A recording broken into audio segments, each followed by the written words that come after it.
Section 1 of the Arabian Nights Entertainments, Volume 3, translated by Jonathan Scott. Section 1. The Story of Bedr, Prince of Persia, and Jehounara, Princess of Samandal, or Samandar. Part 1. Persia was an empire of such vast extent that its ancient monarchs, not without reason, assumed the haughty title of King of Kings. For not to mention those subdued by their arms, there were kingdoms and provinces whose kings were not only tributary, but also in as great subjection as governors in other nations are to the monarchs. One of these kings, who in the beginning of his reign had signalized himself by many glorious and successful conquests, enjoyed so profound a peace and tranquillity as rendered him the happiest of princes. The only point in which he thought himself unfortunate was, that amongst all his wives, not one had brought him a son, and being now far advanced in years, he was desirous of an heir. He had above 100 ladies, all lodged in separate apartments, with women slaves to wait upon, and eunuchs to guard them. Yet notwithstanding all his endeavours to please their taste and anticipate their wishes, there was not one that answered his expectation. He had women frequently brought him from the most remote countries, and if they pleased him, he not only gave the merchants their full price, but loaded them with honours and benedictions, in hopes that at last he might be so happy as to meet with one by whom he might have a son.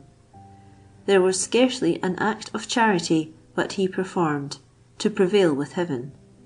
He gave immense sums to the poor, besides large donations to the religious, building for their use many noble colleges, richly endowed, in hopes of obtaining by their prayers what he so earnestly desired. One day, according to the custom of his royal predecessors, during their residence in their capital, he held an assembly of his courtiers, at which all the ambassadors and strangers of quality about the court were present, and where they not only entertained one another with news and politics, but also by conversing on the sciences, history, poetry, literature, and whatever else was capable of diverting the mind. On that day a eunuch came to acquaint him with the arrival of a certain merchant from a distant country, who, having brought a slave with him, desired leave to show her to his majesty. "Give him admittance instantly," said the king, "and after the assembly is over, I will talk with him." The merchant was introduced, and seated in a convenient place, from whence he might easily have a full view of the king, and hear him talk familiarly to those that stood near his person. The king observed this rule to all strangers, in order that by degrees they might grow acquainted with him, so that when they saw with what freedom and civility he addressed himself to all, they might be encouraged to talk to him in the same manner, without being abashed at the pomp and splendour of his appearance, which was enough to deprive those of their power of speech who were not used to it. He treated the ambassadors also after the same manner. He ate with them, and during the repast asked them several questions concerning their health, their journey, and the peculiarities of their country. After they had been thus encouraged, he gave them audience. When the assembly was over, and all the company had retired, the merchant, who was the only person left, fell prostrate before the king's throne, with his face to the earth, wishing his majesty an accomplishment of all his desires. As soon as he arose, the king asked him if the report of his having brought a slave for him was true, and whether she were handsome. "Sire," replied the merchant, "I doubt not but your majesty has many very beautiful women, since you search every corner of the earth for them. But I may boldly affirm, without overvaluing my merchandise, that you never yet saw a woman that could stand in competition with her for shape and beauty, agreeable qualifications, and all the perfections that she is mistress of." "Where is she?" demanded the king. "Bring her to me instantly." "Sire," replied the merchant, I have delivered her into the hands of one of your chief eunuchs, and your majesty may send for her at your pleasure." The fair slave was immediately brought in, and no sooner had the king cast his eyes on her, but he was charmed with her beautiful and easy shape. He went directly into a closet, and was followed by the merchant and a few eunuchs.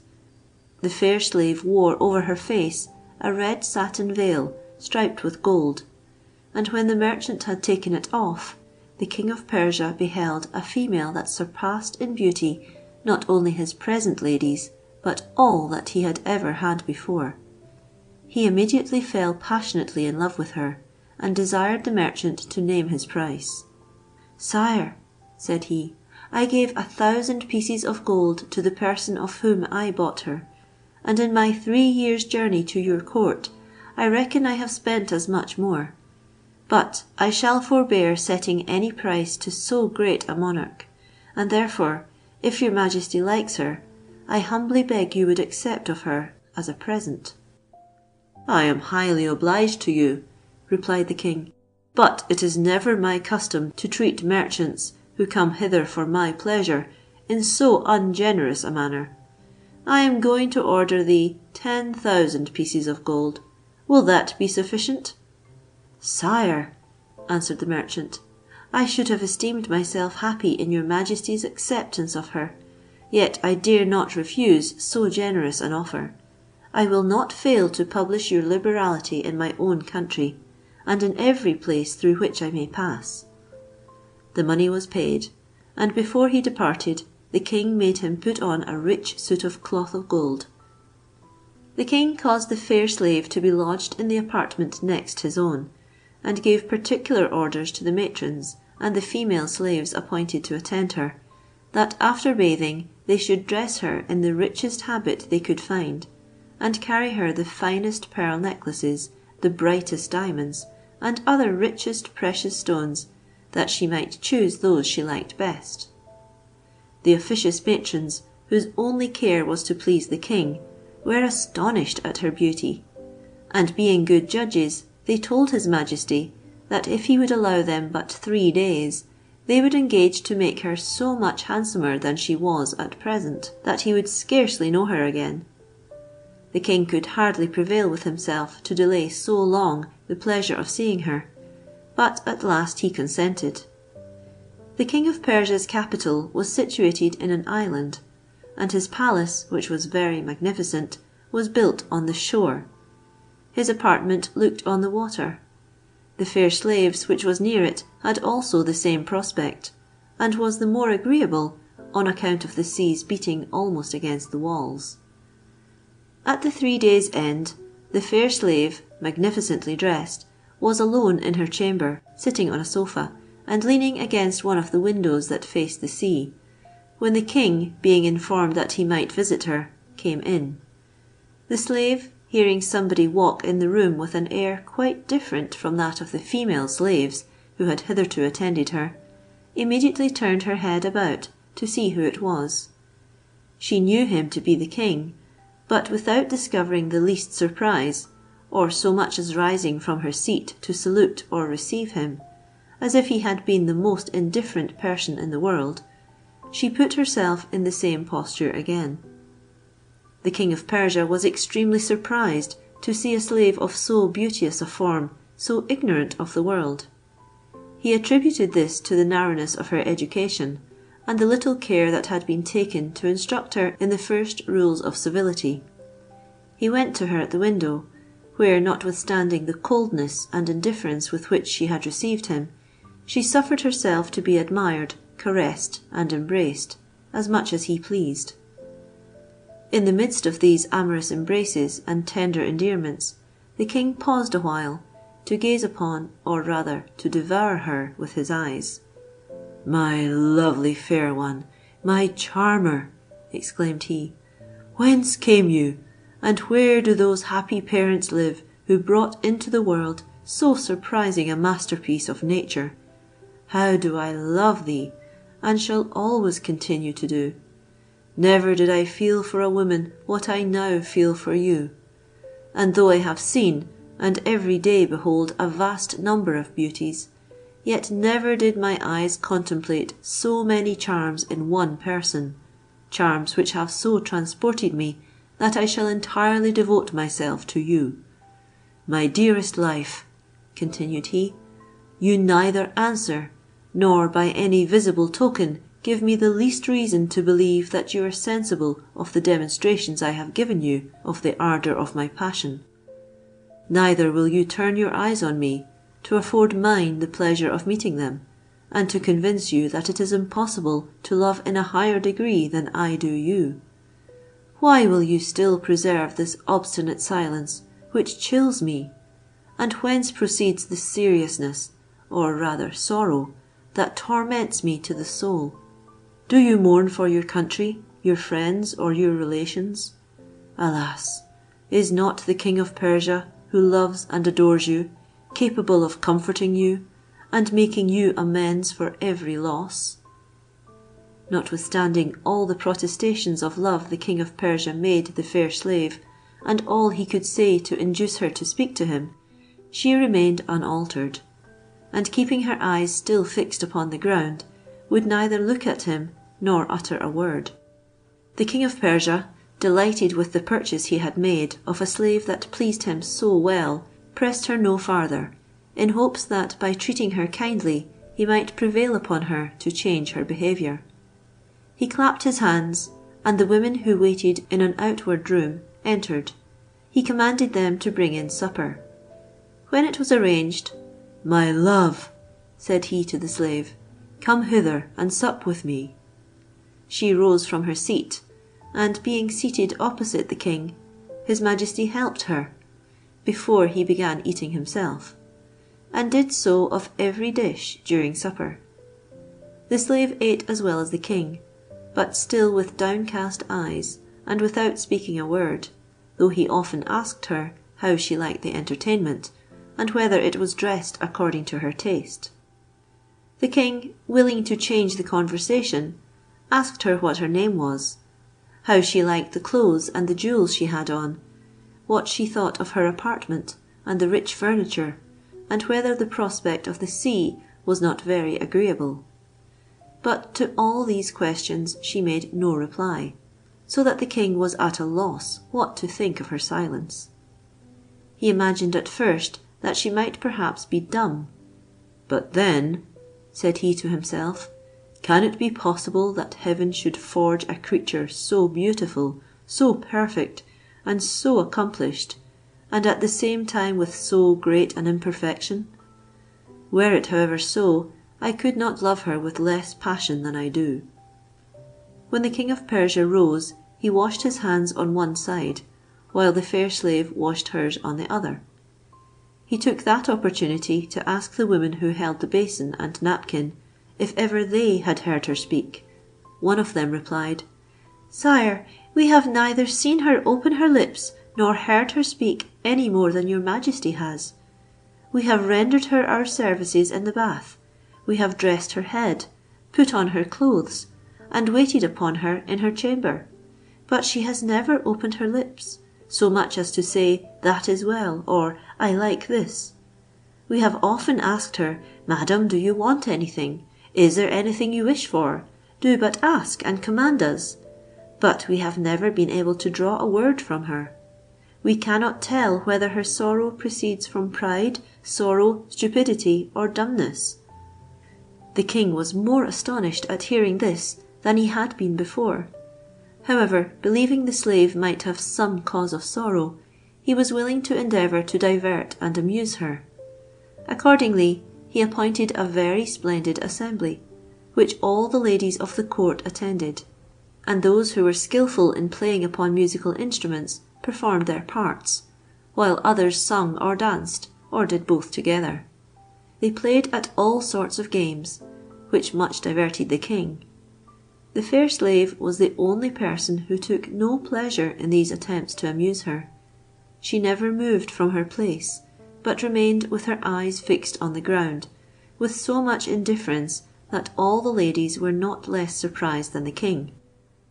After the assembly was over, every one retired to her apartment, and the king was left alone with the fair slave. The next morning the king of Persia rose more pleased than he had been with all the women he had seen before, and more enamoured with the fair slave than ever. Indeed, he soon made it appear by resolving henceforth to attach himself to her alone, and performed his resolution.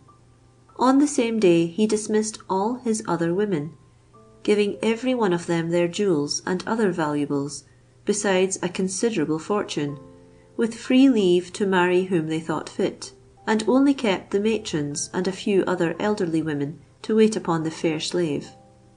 However, for a whole year together, she never afforded him the pleasure of one single word. Yet the king continued his assiduities to please her, and to give her the most signal proofs of sincere love. After the expiration of the year, the king, sitting one day by his mistress, protested to her that his love, instead of being diminished, grew every day more violent.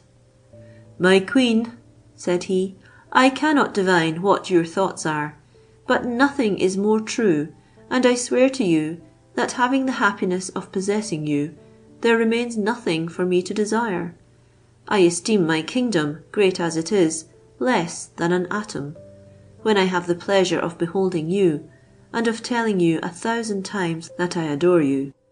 I desire not that my words alone should oblige you to believe me. Surely you can no longer doubt of my devotion to you, after the sacrifice which I have made to your beauty of so many women, whom I before kept in my palace. You may remember, it is about a year since I sent them all away, and I as little repent of it now as I did the moment of their departure, and I shall never repent. Nothing would be wanting to complete my happiness and crown my joy, would you but speak one single word to me, by which I might be assured that you thought yourself at all obliged. But how can you speak to me if you are dumb? And alas, I feel but too apprehensive that this is the case. How can I doubt, since you still torment me with silence, after having for a whole year in vain supplicated you to speak? If it is possible for me to obtain of you that consolation, may heaven at least grant me the blessing of a son by you, to succeed me. I every day find myself growing old, and I begin already to want one, to assist me in bearing the weight of my crown. Still I cannot conceal the desire I have of hearing you speak, for something within me tells me you are not dumb, and I beseech, I conjure you, dear madam, to break through this long silence, and speak but one word to me. After that I care not how soon I die." At this discourse, the fair slave, who, according to her usual custom, had hearkened to the king with downcast eyes, and had given him cause to believe not only that she was dumb, but that she had never laughed, began to smile. The king of Persia perceived it with a surprise that made him break forth into an exclamation of joy, and no longer doubting but that she was going to speak, he waited for that happy moment with an eagerness and attention that cannot easily be expressed. At last the fair slave thus addressed herself to the king: "Sire, I have so many things to say to your majesty, that having once broken silence, I know not where to begin. However, in the first place, I think myself bound to thank you for all the favours and honours you have been pleased to confer upon me, and to implore heaven to bless and prosper you, to prevent the wicked designs of your enemies, and not suffer you to die after hearing me speak, but to grant you a long life. After this, sire, I cannot give you greater satisfaction than by acquainting you that I am with child, and I wish, as you do, it may be a son. Had it never been my fortune to be pregnant, I was resolved, I beg your majesty to pardon the sincerity of my intention, never to have loved you, and to have kept an eternal silence. But now I love you as I ought to do." The king of Persia, ravished to hear the fair slave not only speak, but tell him tidings in which he was so nearly concerned, embraced her tenderly. "Staining light of my eyes," said he, "it is impossible for me to receive greater delight than you have now given me. You have spoken to me, and you have declared your being with child, which I did not expect. After these 2 occasions of joy, I am transported out of myself." The King of Persia, in the transport of his feelings, said no more to the fair slave. He left her, but in such a manner as made her perceive his intention was speedily to return, and being willing that the occasion of his joys should be made public, he declared it to his officers, and sent for the Grand Vizier. As soon as he came, he ordered him to distribute 1,000 pieces of gold among the holy men of his religion, who made vows of poverty, as also among the hospitals and the poor, by way of returning thanks to heaven, and his will was obeyed by the direction of that minister. After the King of Persia had given this order, he returned to the fair slave again. "Madam," said he, "pardon me for leaving you so abruptly, since you have been the occasion of it, but I hope you will indulge me with some conversation, since I am desirous to know of you several things of much greater consequence.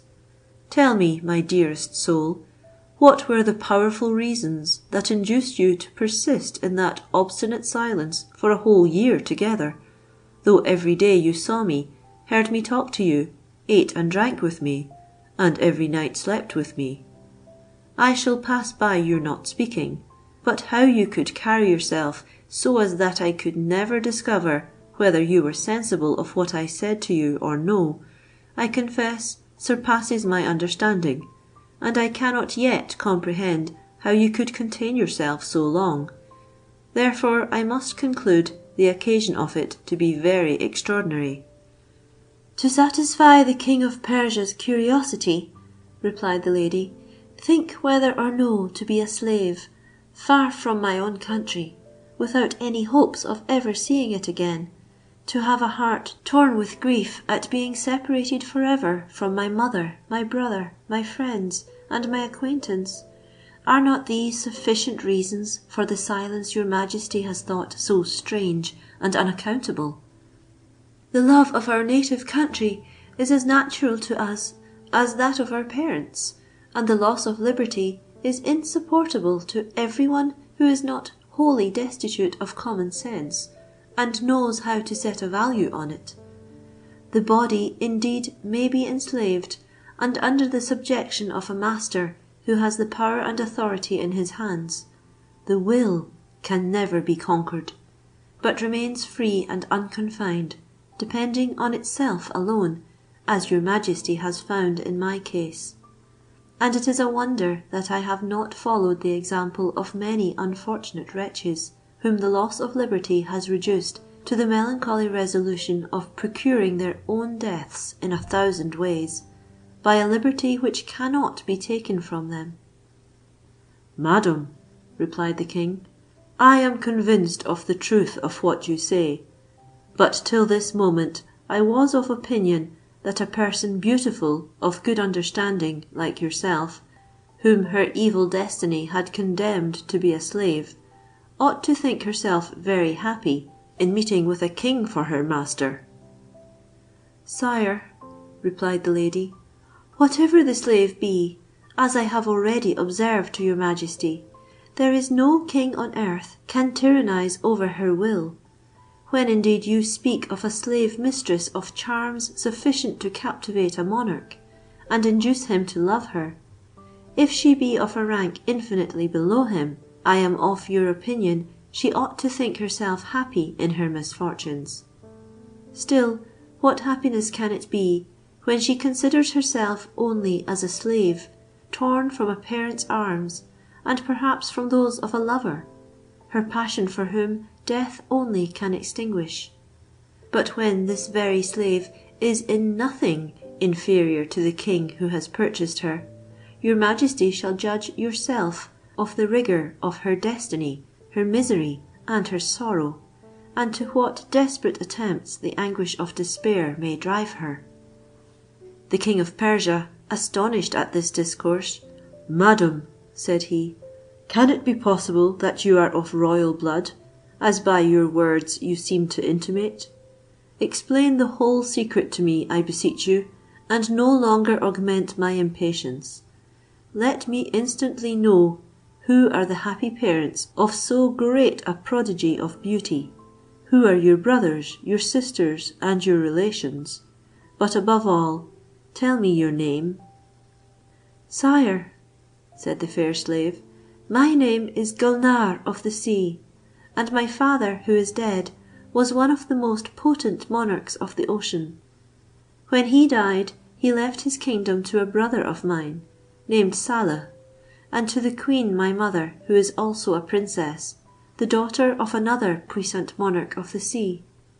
We enjoyed profound peace and tranquillity through the whole kingdom, till a neighbouring prince, envious of our happiness, invaded our dominions with a mighty army, and penetrating as far as our capital, made himself master of it, and we had but just time to save ourselves in an impenetrable and inaccessible place, with a few trusty officers, who did not forsake us in our distress. In this retreat my brother was not negligent in contriving means to drive the unjust invaders from our dominions. One day, taking me into his closet, 'Sister,' said he, 'the events of the smallest undertakings are always dubious. For my own part, I may fail in the attempt I design to make to recover my kingdom, and I shall be less concerned for my own disgrace than what may possibly happen to you. To secure you from all accident, I would fain see you married. But in the present miserable condition of our affairs, I see no probability of matching you to any of the princes of the sea, and therefore I should be glad if you would concur in my opinion, and think of marrying one of the princes of the earth. I am ready to contribute all that lies in my power towards accomplishing this, and am certain there is not one of them, however powerful, but considering your beauty, would be proud of sharing his crown with you.' At this discourse of my brother's, I fell into a violent passion. 'Brother,' said I, 'you know that I am descended, as well as you, from the kings and queens of the sea, without any mixture of alliance with those of the earth. Therefore I do not design to marry below myself, and I have taken an oath to that effect. The condition to which we are reduced shall never oblige me to alter my resolution, and if you perish in the execution of your design, I am prepared to fall with you, rather than follow the advice I so little expected from you.' My brother, who was still earnest for my marriage, however improper for me, endeavoured to make me believe that there were kings of the earth who were no ways inferior to those of the sea. This put me into a more violent passion, which occasioned him to say several bitter reflecting things, that nettled me to the quick. He left me, as much dissatisfied with myself as he could possibly be with me, and in this peevish mood I gave a spring from the bottom of the sea up to the island of the moon. Notwithstanding the violent discontent that made me cast myself upon that island, I lived content in retirement. But in spite of all my precautions, a person of distinction, attended by his servants, surprised me sleeping, and carried me to his own house.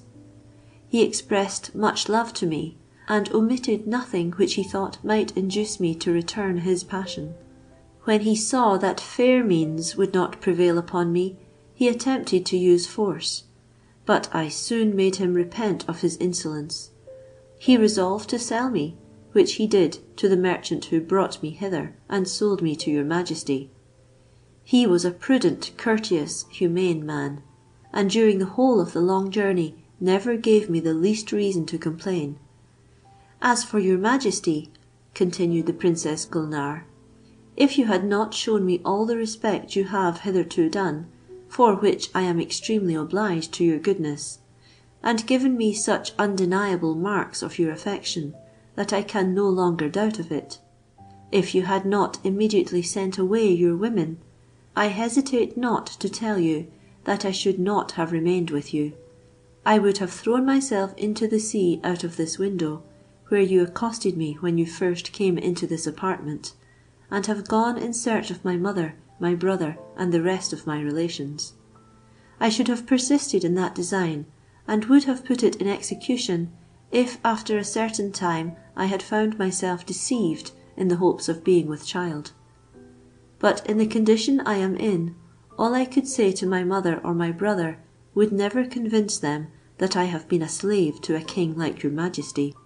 They would never believe it, but would for ever upbraid me with the crime I have voluntarily committed against my honour. However, sire, be it a prince or princess that I may bring into the world, it will be a pledge to engage me never to be parted from your majesty, and therefore I hope you will no longer regard me as a slave, but as a princess worthy your alliance." In this manner the Princess Gulnare discovered herself to the King of Persia, and finished her story. "My charming, my adorable princess," cried he, "what wonders have I heard, and what ample matter for my curiosity, to ask 1,000 questions concerning those strange and unheard of things which you have related. But first I ought to thank you for your goodness and patience in making trial of the truth and constancy of my passion. I thought it impossible for me to love you more than I did, but since I know you to be a princess, I love you 1,000 times more. Princess, did I say, madam? You are no longer so, but you are my queen, the Queen of Persia, and by that title you shall soon be proclaimed throughout the whole kingdom. Tomorrow the ceremony shall be performed in my capital with a pomp and magnificence never yet beheld, which will plainly show that you are my queen and my lawful wife.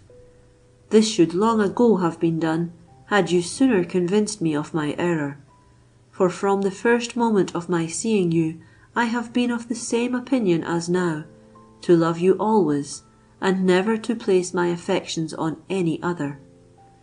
But that I may satisfy myself, and pay you all the respect that is your due, I beseech you, madam, to inform me more particularly of the kingdom and people of the sea, who are altogether unknown to me. I have heard much talk, indeed, of the inhabitants of the sea, but I always looked upon such accounts merely as tales or fables. By what you have told me, I am convinced there is nothing more true, and I have a proof of it in your own person, who are one of them, and are pleased to condescend to be my wife, which is an honour no other inhabitant on the earth can boast. There is one point, however, which yet perplexes me, therefore I must beg the favour of you to explain it. That is, I cannot comprehend how it is possible for you to live or move in water without being drowned. There are few amongst us who have the art of staying under water, and they would surely perish, if after a certain time, according to their activity and strength, they did not come up again." "Sire," replied the Queen Gulnare, "I shall with pleasure satisfy the King of Persia.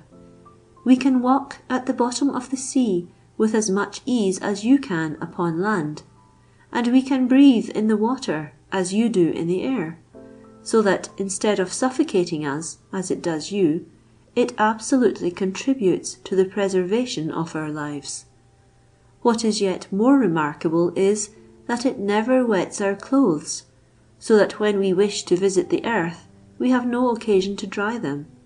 Our language is the same with that of the writing engraved upon the seal of the great prophet Solomon, the son of David. I must not forget to inform you further, that the water does not in the least hinder us from seeing, for we can open our eyes without any inconvenience, and as we have quick piercing sight, we can discern any objects as clearly in the deepest part of the sea as upon land. We have also there a succession of day and night, the moon affords us her light, and even the planets and the stars appear visible to us. I have already spoken of our kingdoms, But as the sea is much more spacious than the earth, so there are a great number of them, and of great extent. They are divided into provinces, and in each province are several great cities, well peopled. In short, there is an infinite number of nations, differing in manners and customs, as they do on the earth. The palaces of the kings and princes are sumptuous and magnificent. Some of them are constructed of marble of various colours, others of rock crystal, with which the sea abounds, mother of pearl, coral, and of other materials more valuable. Gold, silver, and all sorts of precious stones are more plentiful there than on earth. I say nothing of the pearls, since the largest that ever were seen upon earth would not be valued amongst us, and none but the very lowest rank of citizens would wear them. As we have a marvellous and incredible agility to transport ourselves whither we please in the twinkling of an eye, we have no occasion for carriages or horses. Not but the king has his stables and his stud of sea horses, but they are seldom used, except upon public feasts or rejoicing days. Some, after they have trained them, take delight in riding and showing their skill and dexterity in races. Others put them to chariots of mother of pearl, adorned with an infinite number of shells of all sorts, of the liveliest colours. These chariots are open, and in the middle is a throne on which the king sits, and shows himself to the public view of his subjects. The horses are trained to draw by themselves, so that there is no occasion for a charioteer to guide them. I pass over 1,000 other curious particulars relating to these submarine countries, which would be very entertaining to your Majesty, but you must permit me to defer them to a future opportunity, to speak of something of much greater consequence, which is, that the method of delivering and the way of managing the women of the sea in their lying in is very different from those of the women of the earth, and I am afraid to trust myself in the hands of the midwives of this country. Therefore, since my safe delivery equally concerns us both, with your Majesty's permission, I think it proper, for greater security, to send for my mother and my cousins, to assist at my labour, at the same time to desire the king my brother's company, to whom I have a great desire to be reconciled. They will be glad to see me again, when they understand I am wife to the mighty king of Persia. I beseech your Majesty to give me leave to send for them. I am sure they will be happy to pay their respects to you, and I venture to say you will be pleased to see them." "Madam," replied the king of Persia, "you are mistress, do whatever you please. I will endeavour to receive them with all the honours they deserve. But I would fain know how you will acquaint them with what you desire, and when they will arrive, that I may give orders to make preparation for their reception, and go myself in person to meet them." "Sire," replied the Queen Gulnare, "there is no need of these ceremonies. They will be here in a moment, and if your Majesty will but step into the closet and look through the lattice, you shall see the manner of their arrival." End of Section 1. Section 2 of the Arabian Nights Entertainments, Volume 3, translated by Jonathan Scott. Section 2. The Story of Bedr, Prince of Persia, and Jehounara, Princess of Samandal, or Samandar. Part 2. As soon as the king of Persia was in the closet, Queen Gulnare ordered one of her women to bring her a fire-pan with a little fire. After that she bade her retire and shut the door. When she was alone, she took a piece of aloes wood out of a box and put it into the fire-pan. As soon as she saw the smoke rise, she repeated some words unknown to the king of Persia, who observed with great attention all that she did. She had no sooner ended than the sea began to be disturbed. The closet the king was in was so contrived that, looking through the lattice on the same side with the windows that faced the sea, he could plainly perceive it. At length the sea opened at some distance, and presently there arose out of it a tall, handsome young man, with whiskers of a sea-green colour. A little behind him a lady, advanced in years, but of a majestic air, attended by 5 young ladies, nothing inferior in beauty to the Queen Gulnare. Queen Gulnare immediately came to one of the windows, and saw the king her brother, the queen her mother, and the rest of her relations, who at the same time perceived her also. The company advanced, supported as it were upon the waves. When they came to the edge, they nimbly one after another sprung in at the window. King Saleh, the queen her mother, and the rest of her relations embraced her tenderly on their first entrance, with tears in their eyes. After Queen Gulnare had received them with all imaginable honour, and made them sit down upon a sofa, the queen her mother addressed herself to her. "Daughter," said she, "I am overjoyed to see you again after so long an absence, and I am confident that your brother and your relations are no less so. Your leaving us without acquainting any one with your intention involved us in inexpressible concern, and it is impossible to tell you how many tears we have shed on your account. We know of no reason that could induce you to take such a resolution, but what your brother related to us respecting the conversation that passed between him and you. The advice he gave you seemed to him at that time advantageous for settling you in the world, and suitable to the then posture of our affairs. If you had not approved of his proposal, you ought not to have been so much alarmed, and give me leave to tell you, you took his advice in a different light from what you ought to have done. But no more of this. It serves only to renew the occasion of our sorrow and complaint, which we and you ought to bury forever in oblivion. Give us now an account of all that has happened to you since we saw you last, and of your present situation, but especially let us know if you are married." Gulnare immediately threw herself at her mother's feet, and kissing her hand, "Madam," said she, "I own I have been guilty of a fault, and I am indebted to your goodness for the pardon which you are pleased to grant me. What I am going to say, in obedience to your commands, will soon convince you that it is often in vain for us to have an aversion for certain measures. I have myself experienced that the only thing I had an abhorrence to is that to which my destiny has led me." She then related the whole of what had befallen her since she quitted the sea for the earth.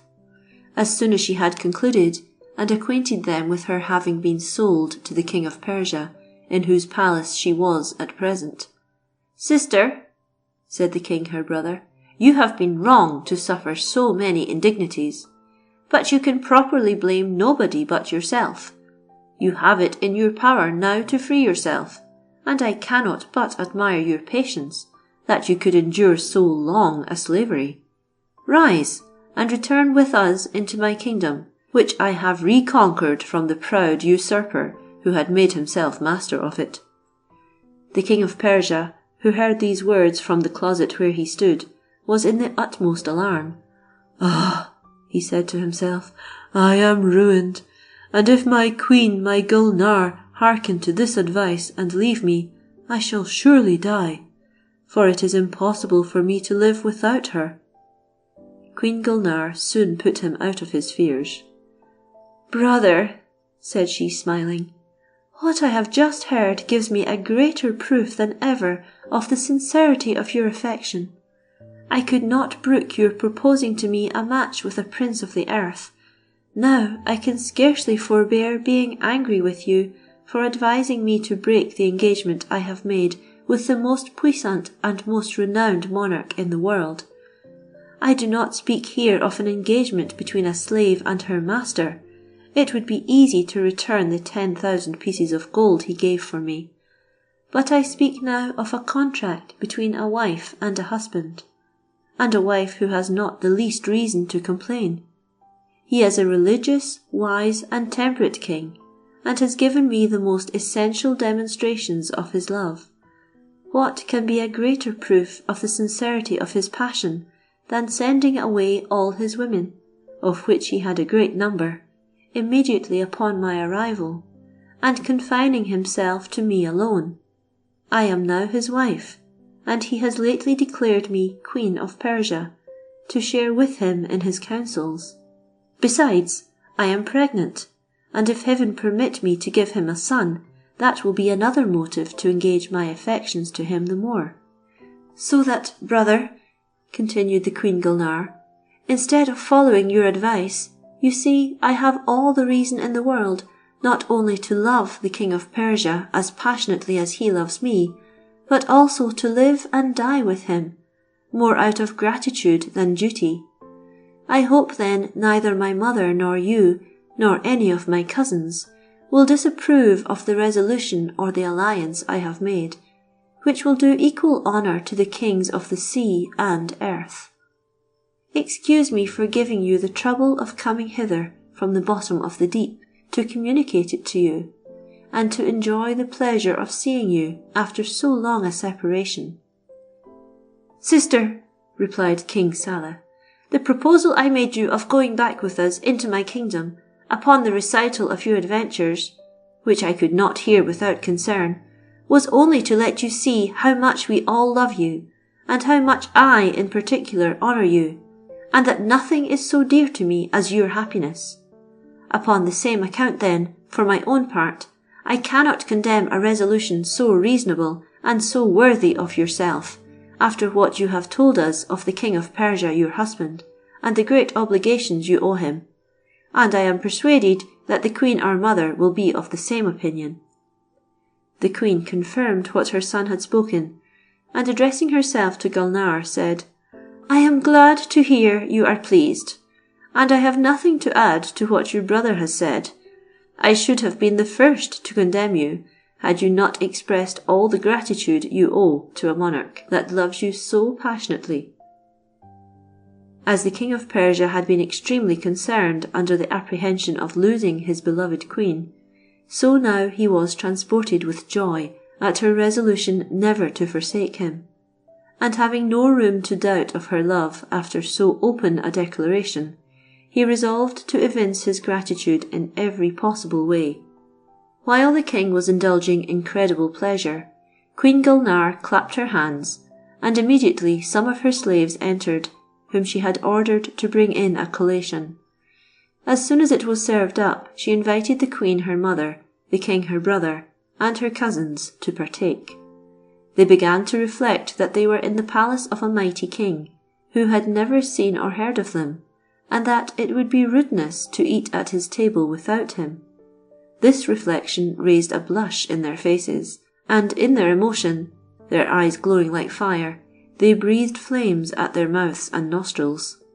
This unexpected sight put the King of Persia, who was totally ignorant of the cause of it, into a dreadful consternation. Queen Gulnare, suspecting this, and understanding the intention of her relations, rose from her seat, and told them she would be back in a moment. She went directly to the closet, and by her presence recovered the King of Persia from his surprise.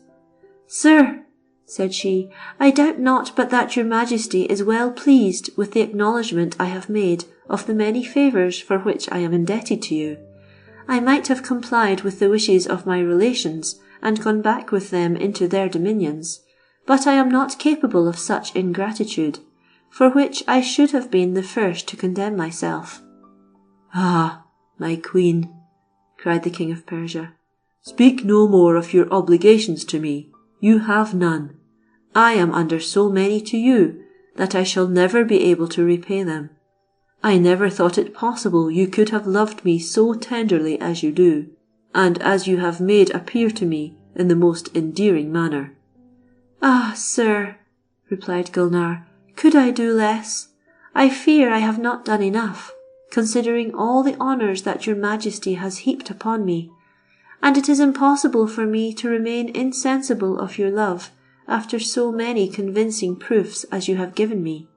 But, sir," continued Gulnare, "let us drop this subject, and give me leave to assure you of the sincere friendship the Queen my mother and the King my brother are pleased to honour you with. They earnestly desire to see you, and tell you so themselves. I intended to have had some conversation with them by ordering a banquet for them before I introduced them to your Majesty, but they are impatient to pay their respects to you, and therefore I beseech your Majesty to be pleased to honour them with your presence." "Madam," said the King of Persia, "I should be glad to salute persons who have the honour to be so nearly related to you, but I am afraid of the flames they breathe at their mouths and nostrils." "Sir," replied the Queen, laughing, "you need not in the least fear those flames, which are nothing but a sign of their unwillingness to eat in your palace without your honouring them with your presence and eating with them." The King of Persia, encouraged by these words, rose and went into the apartment with his Queen Gulnare. She presented him to the Queen her mother, to the King her brother, and to her other relations, who instantly threw themselves at his feet, with their faces to the ground. The King of Persia ran to them, and lifting them up, embraced them one after another. After they were all seated, King Saleh began.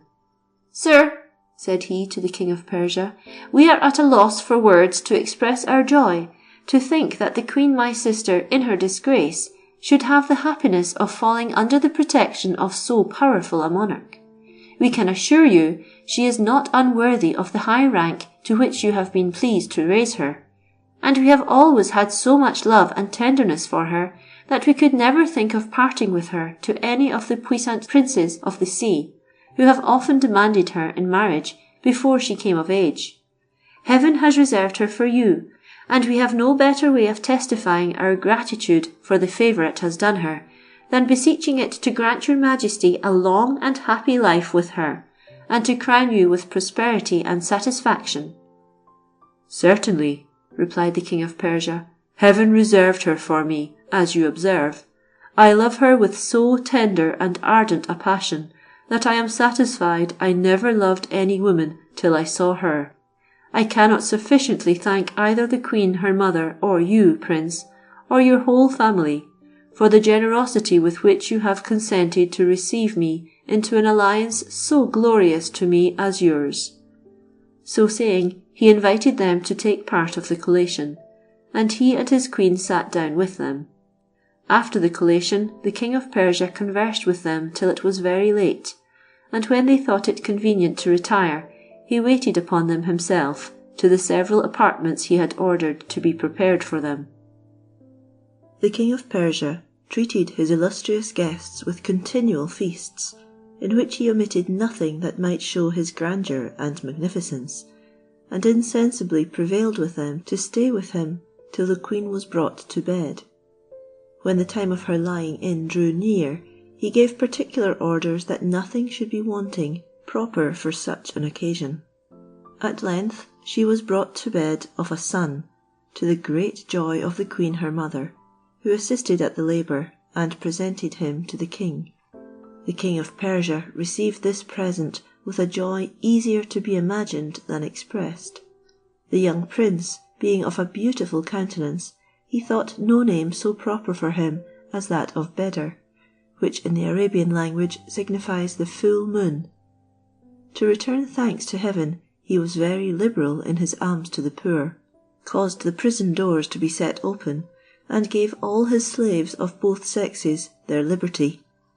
He distributed vast sums among the ministers and holy men of his religion.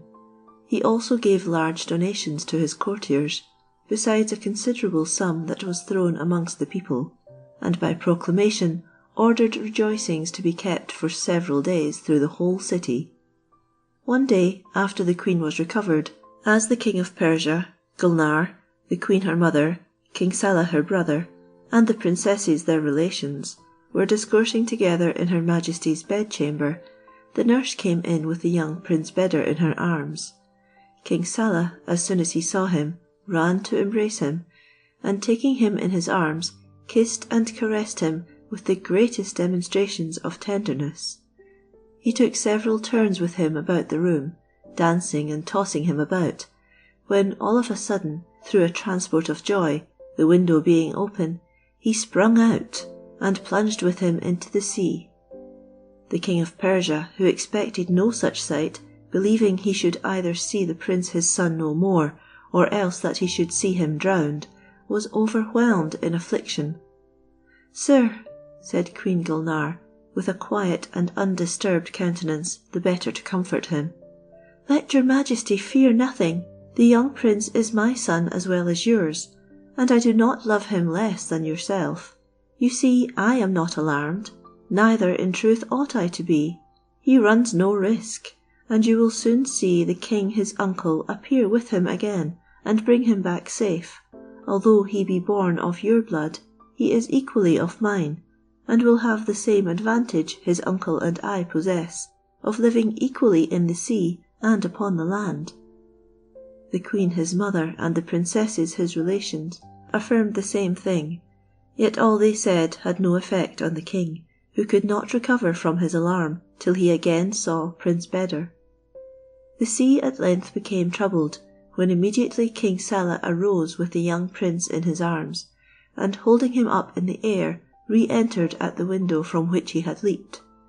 The king of Persia, being overjoyed to see Prince Beder again, and astonished that he was as calm as before he lost sight of him, King Saleh said, "Sir, was not your majesty in alarm when you first saw me plunge into the sea with the prince my nephew?" "Alas, prince," answered the king of Persia, "I cannot express my concern. I thought him lost from that very moment, and you now restore life to me by bringing him again." "I thought as much," replied King Saleh, "though you had not the least reason to apprehend danger. For before I plunged into the sea, I pronounced over him certain mysterious words, which were engraved on the seal of the great Solomon, the son of David. We practice the like in relation to all those children that are born in the regions at the bottom of the sea, by virtue whereof they receive the same privileges as we have over those people who inhabit the earth. From what your majesty has observed, you may easily see what advantage your son Prince Beder has acquired by his birth on the part of his mother Gulnare my sister, for as long as he lives, and as often as he pleases, he will be at liberty to plunge into the sea, and traverse the vast empires it contains in its bosom." Having so spoken, King Saleh, who had restored Prince Beder to his nurse's arms, opened a box he had fetched from his palace in the little time he had disappeared, which was filled with 300 diamonds, as large as pigeons' eggs, a like number of rubies of extraordinary size, as many emerald wands, each half a foot long, and 30 strings or necklaces of pearls, consisting each of 10 feet. "Sir," said he to the king of Persia, presenting him with this box, "when I was first summoned by the queen my sister, I knew not what part of the earth she was in, or that she had the honour to be married to so great a monarch. This made us come without a present. As we cannot express how much we have been obliged to your majesty, I beg you to accept this small token of gratitude, in acknowledgment of the many favours you have been pleased to show her, wherein we take equal interest." It is impossible to express how greatly the king of Persia was surprised at the sight of so much riches, enclosed in so little compass. "What, prince," cried he, "do you call so inestimable a present a small token of your gratitude, when you never have been indebted to me? I declare once more, you have never been in the least obliged to me, neither the queen your mother nor you. I esteem myself but too happy in the consent you have given to the alliance I have contracted with you, madam," said he, turning to Gulnare. "The king your brother has put me into the greatest confusion, and I would beg of him to permit me to refuse his present, were I not afraid of disobliging him. Do you therefore endeavour to obtain his leave, that I may be excused accepting it."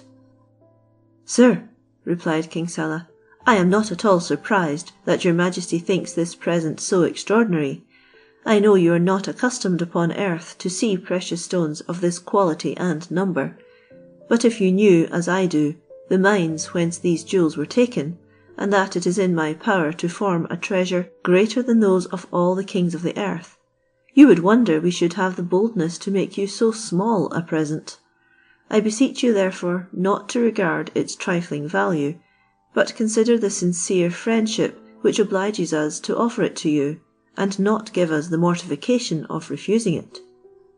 These engaging expressions obliged the King of Persia to accept the present, for which he returned many thanks, both to King Saleh and the Queen his mother. A few days after, King Saleh gave the King of Persia to understand that the Queen his mother, the princesses his relations, and himself could have no greater pleasure than to spend their whole lives at his court, but that having been so long absent from their own kingdom, where their presence was absolutely necessary, they begged of him to excuse them if they took leave of him and Queen Gulnare. The King of Persia assured them he was sorry it was not in his power to return their visit in their own dominions, but added, "As I am persuaded you will not forget Gulnare, I hope I shall have the honour to see you again more than once." Many tears were shed on both sides upon their separation. King Saleh departed first, but the Queen his mother and the princesses his relations were obliged to force themselves from the embraces of Gulnare, who could not prevail with herself to let them go. This royal company were no sooner out of sight than the King of Persia said to Gulnare, "Madam, I should have looked upon the person who had pretended to pass those upon me for true wonders, of which I myself have been eye witness from the time I have been honoured with your illustrious family at my court, as one who would have abused my credulity. But I cannot refuse to believe my senses, and shall remember them while I live, and never cease to bless heaven for directing you to me in preference to any other prince." Beder was brought up and educated in the palace under the care of the King and Queen of Persia, who both saw him grow and increase in beauty to their great satisfaction. He gave them yet greater pleasure as he advanced in years, by his continual sprightliness, his agreeable manners, and the justness and vivacity of his wit. And this satisfaction was the more sensible, because King Saleh his uncle, the Queen his grandmother, and the princesses his relations, came from time to partake of it. He was easily taught to read and write, and was instructed with the same facility in all the sciences that became a prince of his rank. When he arrived at the age of 15, he acquitted himself in all his exercises with infinitely better address and grace than his masters. He was withal wise and prudent. The king, who had almost from his cradle discovered in him virtues so necessary for a monarch, and who moreover began to perceive the infirmities of old age coming upon himself every day, would not stay till death gave him possession of his throne, but proposed to resign it to him. He had no great difficulty to make his council consent to this arrangement, and the people heard his resolution with so much the more joy, as they conceived Prince Beder worthy to govern them.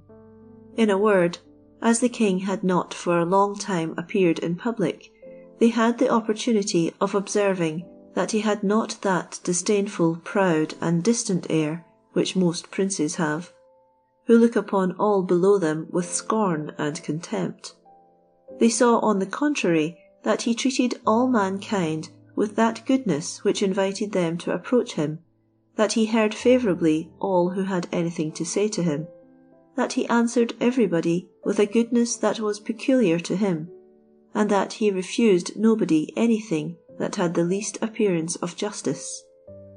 The day for the ceremony was appointed, when in the midst of the whole assembly, which was then more numerous than ordinary, the King of Persia came down from his throne, took the crown from his head, put it on that of Prince Beder, and having seated him in his place, kissed his hand as a token that he resigned his authority to him. After which he took his place among the crowd of viziers and emirs below the throne.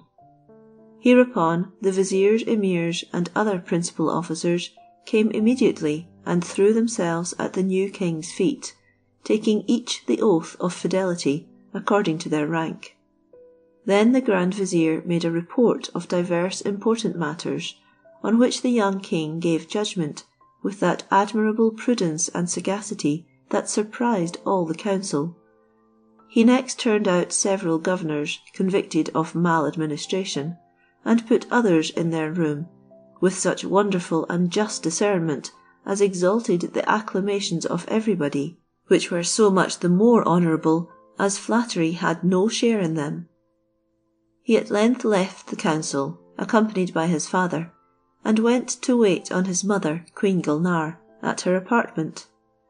The queen no sooner saw him coming with his crown upon his head than she ran to him and embraced him with tenderness, wishing him a long and prosperous reign. The first year of his reign, King Beder acquitted himself of all his royal functions with great assiduity. Above all, he took care to inform himself of the state of his affairs, and all that might any way contribute towards the happiness of his people. Next year, having left the administration to his council under the direction of his father, he left his capital under pretence of diverting himself with hunting, but his real intention was to visit all the provinces of his kingdom, that he might reform abuses, establish good order, and deprive all ill-minded princes, his neighbours, of any opportunities of attempting anything against the security and tranquillity of his subjects by showing himself on his frontiers. It required no less than a whole year for the young monarch to execute a design so worthy of him. Soon after his return, the old king his father fell so dangerously ill that he knew at once he should never recover.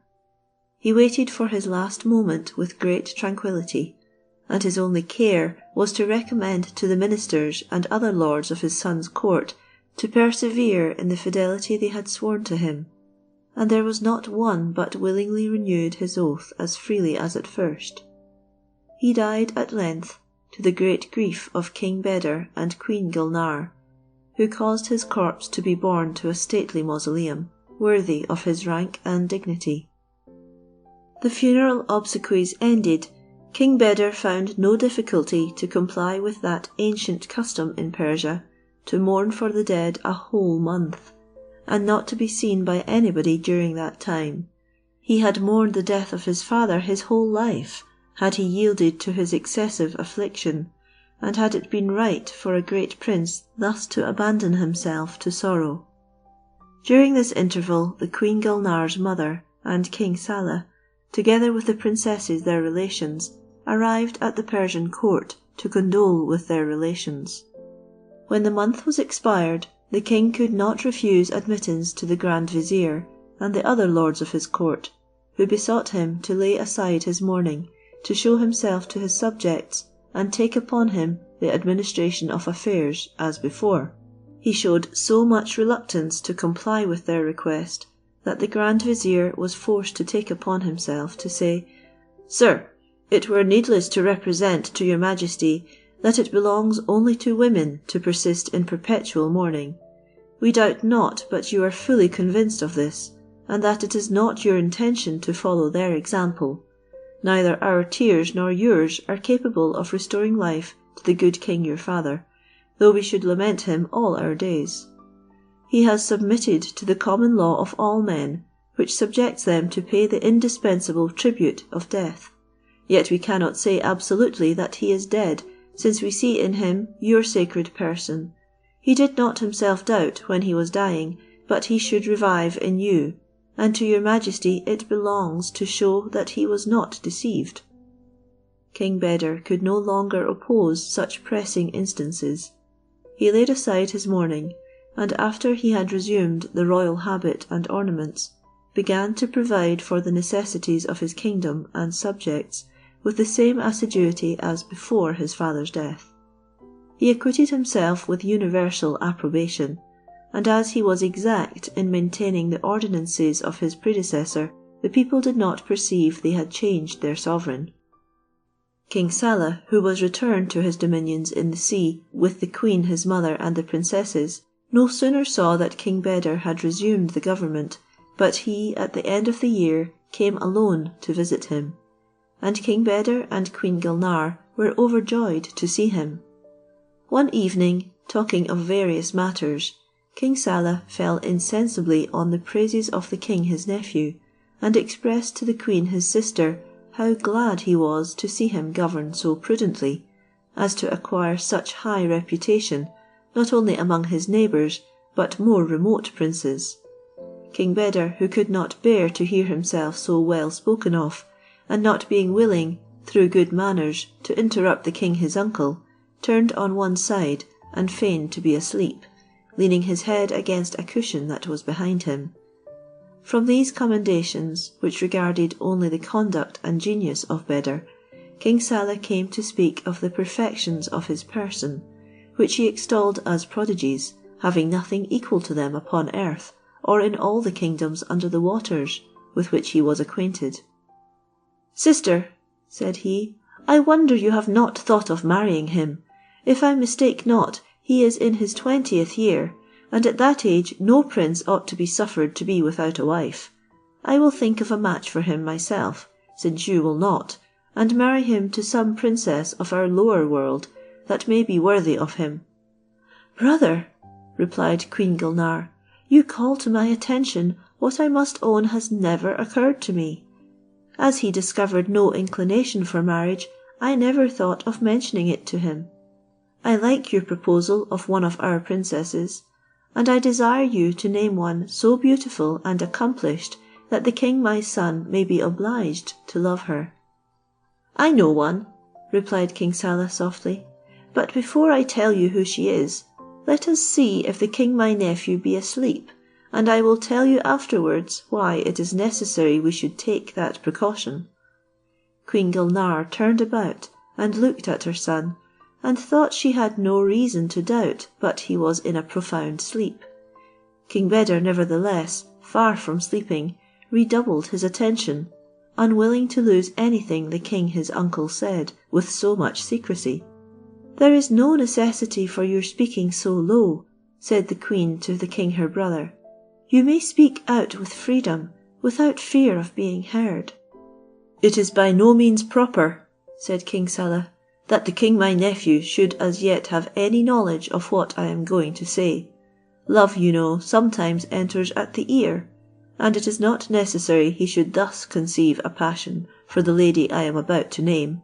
Indeed, I see many difficulties to be surmounted, not on the lady's part, as I hope, but on that of her father. I need only mention to you the Princess Jehaunara, daughter of the king of Samandal." "How, brother?" replied Queen Gulnare, "is not the princess yet married? I remember to have seen her before I left your palace. She was then about 18 months old, surprisingly beautiful, and must needs be the wonder of the world, if her charms have increased with her years. The few years she is older than the king my son ought not to prevent us from doing our utmost to effect the match. Let me but know the difficulties in the way, and we will surmount them." "Sister," replied King Saleh, "the greatest difficulty is, that the king of Samandal is insupportably vain, looking upon all others as his inferiors. It is not likely we shall easily get him to enter into this alliance. I will, however, go to him in person, and demand of him the princess his daughter; and in case he refuses her, we will address ourselves elsewhere, where we shall be more favourably heard. For this reason, as you may perceive," added he, "it is as well for the king my nephew not to know anything of our design, till we have the consent of the king of Samandal." They discoursed a little longer upon this point, and before they parted, agreed that King Saleh should forthwith return to his own dominions, and demand the princess for the king of Persia his nephew. This done, Queen Gulnare and King Saleh, who believed King Beder asleep, agreed to awake him before they retired, and he dissembled so well that he seemed to awake from a profound sleep. He had heard every word, and the character they gave of the princess had inflamed his heart with a new passion. He had conceived such an idea of her beauty, that the desire of possessing her made him pass the night very uneasy without closing his eyes. The next day King Saleh proposed taking leave of Gulnare and the king his nephew. The young king, who knew his uncle would not have departed so soon but to go and promote without loss of time his happiness, changed colour when he heard him mention his departure. His passion was become so violent, it would not suffer him to wait so long for the sight of his mistress as would be required to accomplish the marriage. He more than once resolved to desire his uncle to bring her away with him, but as he did not wish to let the queen his mother understand he knew anything of what had passed, he desired him only to stay with him one day more, that they might hunt together, intending to take that opportunity to discover his mind to him. The day for hunting was fixed, and King Beder had many opportunities of being alone with his uncle, but he had not courage to acquaint him with his design. In the heat of the chase, when King Saleh was separated from him, and not one of his officers or attendants was near him, he alighted by a rivulet, and having tied his horse to a tree, which with several others growing along the banks afforded a very pleasing shade, he laid himself on the grass, and gave free course to his tears, which flowed in great abundance, accompanied with many sighs. He remained a good while in this condition, absorbed in thought, without speaking a word. King Saleh in the meantime, missing the king his nephew, began to be much concerned to know what was become of him, but could meet no one who could give any tidings of him. He therefore left his company to seek for him, and at length perceived him at a distance. He had observed the day before, and more plainly that day, that he was not so lively as he used to be, and that if he was asked a question, he either answered not at all, or nothing to the purpose, but never in the least suspected the cause. As soon as he saw him lying in that disconsolate posture, he immediately guessed he had not only heard what had passed between him and Queen Gulnare, but was become passionately in love. He alighted at some distance from him, and having tied his horse to a tree, came upon him so softly that he heard him pronounce the following words: "Amiable princess of the kingdom of Samandal, I have no doubt had but an imperfect sketch of your incomparable beauty. I hold you to be still more beautiful in preference to all the princesses of the world, and to excel them as much as the sun does the moon and stars. I would this moment go and offer you my heart, if I knew where to find you. It belongs to you, and no princess shall be possessor of it but yourself." King Saleh would hear no more. He advanced immediately, and discovered himself to Beder. "From what I see, nephew," said he, "you heard what the queen your mother and I said the other day of the Princess Jehaunara. It was not our intention you should have known anything respecting her, and we thought you were asleep." "My dear uncle," replied King Beder, "I heard every word, and have sufficiently experienced the effect you foretold, which it was not in your power to prevent. I detained you on purpose to acquaint you with my love before your departure, but the shame of disclosing my weakness, if it be any to love a princess so worthy of my affection, sealed up my mouth. I beseech you then, by the friendship you profess for a prince who has the honour to be so nearly allied to you, that you would pity me, and not wait to procure me the consent of the divine Jehaunara, till you have gained that of the king of Samandal, that I may marry his daughter, unless you had rather see me die with love before I behold her." These words of the king of Persia greatly embarrassed King Saleh. He represented to him how difficult it was to give him the satisfaction he desired, and that he could not do it without carrying him along with him, which might be of dangerous consequence, since his presence was so absolutely necessary in his kingdom. He conjured him therefore to moderate his passion till such time as he had put things into a train to satisfy him, assuring him he would use his utmost diligence, and would come to acquaint him in a few days. But these reasons were not sufficient to satisfy the king of Persia. "Cruel uncle," said he, "I find you do not love me so much as you pretended, and that you had rather see me die than grant the first request I ever made."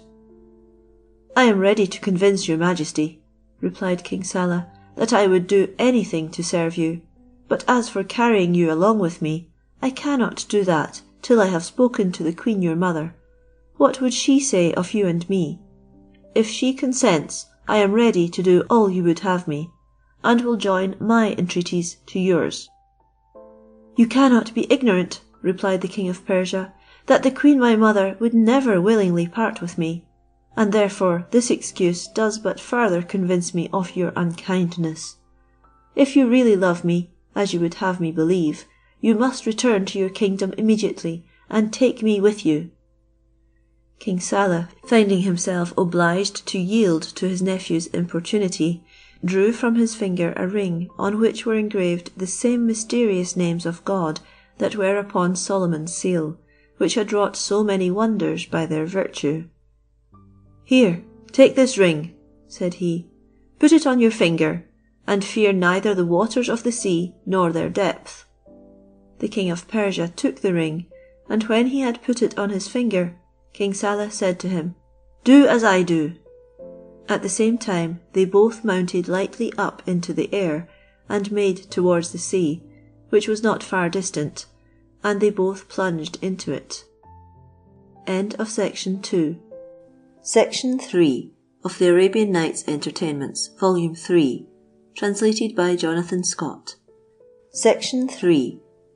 The Story of Beder, Prince of Persia, and Jehounara, Princess of Samandal or Samandar. Part 3. The Sea King was not long in arriving at his palace with the King of Persia, whom he immediately carried to the Queen's apartments and presented to her. The King of Persia kissed the Queen his grandmother's hands, and she embraced him with great demonstrations of joy. "I do not ask you how you do," said she. "I see you are very well, and am rejoiced at it. But I desire to know how my daughter your mother, Queen Gulnare, does." The King of Persia took great care not to let her know that he had come away without taking leave of her. On the contrary, he told her the Queen his mother was in perfect health, and had enjoined him to pay her duty to her. The Queen then presented him to the princesses, and while he was in conversation with them, she left him, and went with King Saleh into a closet, who told her how the King of Persia was fallen in love with the Princess Jehounara, upon the bare relation of her beauty, and contrary to his intention; that he had, against his own wishes, brought him along with him, and that he was going to concert measures to procure the princess for him in marriage. Although King Saleh was, to do him justice, perfectly innocent of the King of Persia's passion, yet the Queen could hardly forgive his indiscretion in mentioning the Princess Jehounara before him. "Your imprudence is not to be forgiven," said she. "Can you think that the King of Samandal, whose character is so well known, will have greater consideration for you than the many other kings to whom he has refused his daughter with such evident contempt? Would you have him send you away with the same confusion?" "Madam," replied King Saleh, "I have already told you it was contrary to my intention that the king my nephew heard what I related of the beauty of the princess to the queen my sister. The fault is committed, and we must consider what a violent passion he has for this princess, and that he will die with grief and affliction if we do not speedily obtain her for him. For my part, I shall omit nothing that can contribute to effect their union. Since I was, though innocently, the cause of the malady, I will do all I can to remedy it. I hope, madam, you will approve of my resolution to go myself and wait on the King of Samandal with a rich present of precious stones, and demand the princess his daughter of him for the King of Persia. I have some reason to believe he will not refuse, but will be pleased with an alliance with one of the greatest potentates of the earth."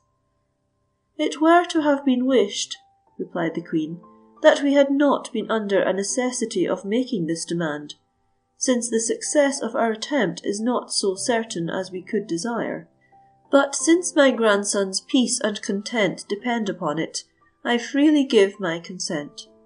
But above all, I charge you, since you well know the humour of the King of Samandal, that you take care to speak to him with due respect, and in a manner that cannot possibly offend him." The Queen prepared the present herself, composing it of diamonds, rubies, emeralds, and strings of pearl, all which she put into a rich box. Next morning King Saleh took leave of Her Majesty and the King of Persia, and departed with a chosen and small troop of officers and attendants.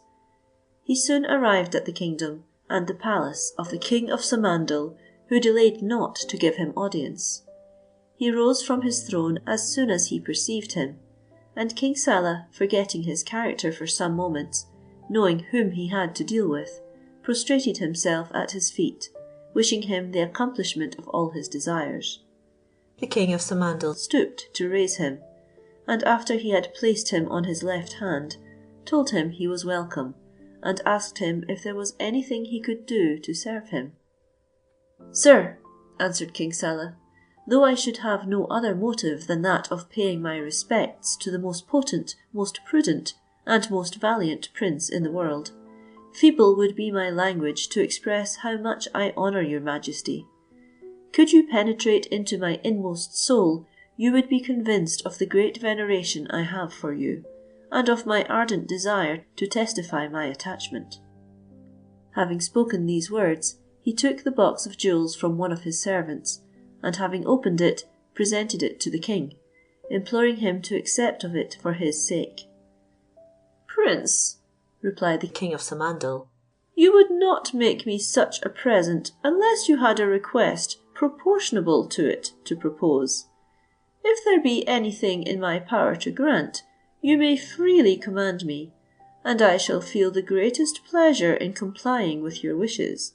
Speak, and tell me frankly, wherein I can serve you."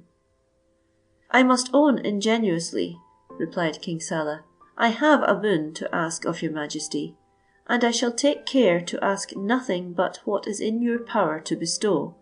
The thing depends so absolutely on yourself, that it would be to no purpose to ask it of anyone else. I ask it then with all possible earnestness, and I beg of you not to refuse me." "If it be so," replied the King of Samandal, "you have nothing to do but acquaint me what it is, and you shall see after what manner I can oblige when it is in my power."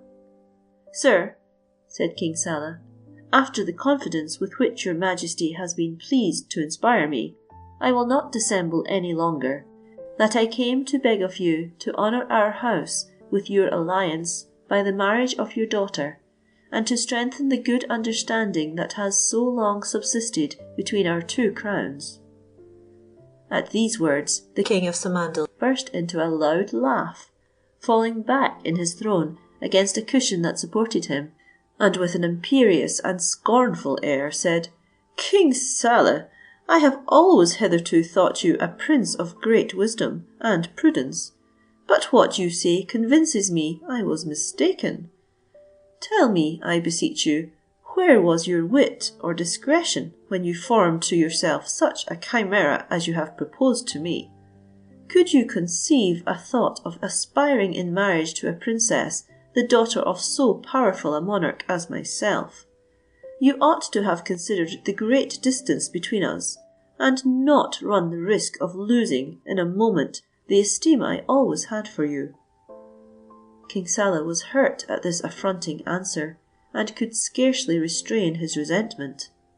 However, he replied with all possible moderation, "God reward your majesty as you deserve. I have the honour to inform you, I do not demand the princess your daughter in marriage for myself. Had I done even that, your majesty and the princess, so far from being offended, should have thought it an honour done to both. Your majesty well knows I am one of the kings of the sea as well as yourself, that my ancestors yield not in antiquity to any royal house, and that the kingdom I inherit is no less potent and flourishing than your own. If your majesty had not interrupted me, you had soon understood that the favour I asked was not for myself, but for the young king of Persia, my nephew, whose power and grandeur, no less than his personal good qualities, cannot be unknown to you. Everybody acknowledges the Princess Jehaunara to be the most beautiful under ocean, but it is no less true that the King of Persia is the handsomest and most accomplished prince on earth. Thus, the favour that is asked being likely to redound to the honour both of your majesty and the princess your daughter, you ought not to doubt that your consent to an alliance so equal will be unanimously approved in all the kingdoms of the sea. The princess is worthy of the king of Persia, and the king of Persia is no less worthy of her." The king of Samandal had not permitted King Saleh to speak so long, but that rage deprived him of all power of speech. At length, however, he broke out into outrageous and insulting expressions unworthy of a great king. "Dog!" cried he, "dare you talk to me after this manner, and so much as mention my daughter's name in my presence? Can you think the son of your sister Gulnar worthy to come in competition with my daughter? Who are you? Who was your father? Who is your sister? And who your nephew? Was not his father a dog, and the son of a dog, like you? Guards, seize the insolent wretch and strike off his head." The few officers who were about the king of Samandal were immediately going to obey his orders, when King Saleh, who was in the flower of his age, nimble and vigorous, got from them before they could draw their sabres, and having reached the palace gate, found there 1,000 men of his relations and friends, well armed and equipped, who were just arrived. The queen his mother, having considered the small number of attendants he had taken with him, and foreseeing the reception he would probably meet from the king of Samandal, had sent these troops to protect and defend him in case of danger, ordering them to make haste. Those of his relations who were at the head of this troop had reason to rejoice at their seasonal arrival, when they beheld him and his attendants running in great disorder, and pursued. "Sire," cried his friends, the moment he joined them, "who has insulted you? We are ready to revenge you. You need only command us." King Saleh related his case to them in few words, and putting himself at the head of a troop, while some seized the gates, he re-entered the palace. The few officers and guards who had pursued him being soon dispersed, he forced the king of Samandal's apartment, who, being abandoned by his attendants, was soon seized. King Saleh left sufficient guards to secure his person, and then went from apartment to apartment to search after the Princess Jehaunara. But she, on the first alarm, had, together with her women, sprung up to the surface of the sea, and escaped to a desert island. While this passed in the palace of the king of Samandal, those of King Saleh's attendants who had fled at the first menaces of that king put the queen mother into terrible consternation on relating the danger of her son. King Beder, who was present at the time, was the more concerned, as he looked upon himself as the principal author of the mischief that might ensue. Therefore, not caring to abide the queen's presence any longer, whilst she was giving the orders necessary at that conjuncture, he darted up from the bottom of the sea, and not knowing how to find his way to the kingdom of Persia, happened to land on the island where the Princess Jehaunara had saved herself. The prince, not a little disturbed in mind, seated himself under the shade of a large tree surrounded by others. Whilst he was endeavouring to recover himself, he heard somebody talking, but was too far off to understand what was said. He arose and advanced softly towards the place whence the sound proceeded, where among the branches he perceived a beauty that dazzled him.